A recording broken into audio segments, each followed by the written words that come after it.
నమస్తే, welcome to E69 news. Taliperu ప్రాజెక్టుకు భారీ వరద ప్రవాహం, 22 గేట్లు ఎత్తివేత. భద్రాద్రి కొత్తగూడెం జిల్లా చర్ల మండలంలోని తాలిపేరు మధ్య తరహా సాగునీటి ప్రాజెక్టుకు ఎగువ ప్రాంతాల నుంచి భారీగా వరద నీరు చేరుతుంది. మంగళవారం ఉదయం 9:30 సమయానికి ప్రాజెక్టుకు 27,300 అధికారులు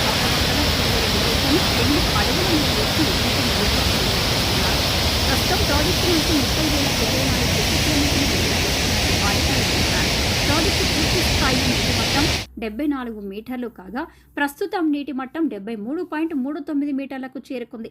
730 మిలియన్ క్యూబిక్ ఫీట్ల స్థూల నిల్వ సామర్థ్యం కలిగిన తాలిపేరు ప్రాజెక్టులో ప్రస్తుతం 615 మిలియన్ క్యూబిక్ ఫీట్ల నీరు నిల్వ ఉంది. నీటి మట్టం పూర్తి స్థాయికి చేరువ కావడంతో అధికారులు ఎప్పటికప్పుడు పరిస్థితిని పర్యవేక్షిస్తున్నారు. దిగువ ప్రాంతాల ప్రజలు, గోదావరి పరివాహక ప్రాంతాల్లోకి మత్స్యకారులు అప్రమత్తంగా ఉండాలని, నది ఒడ్డుకు వెళ్లకుండా జాగ్రత్తలు తీసుకోవాలని నీటిపారుదల శాఖ అధికారులు సూచించారు.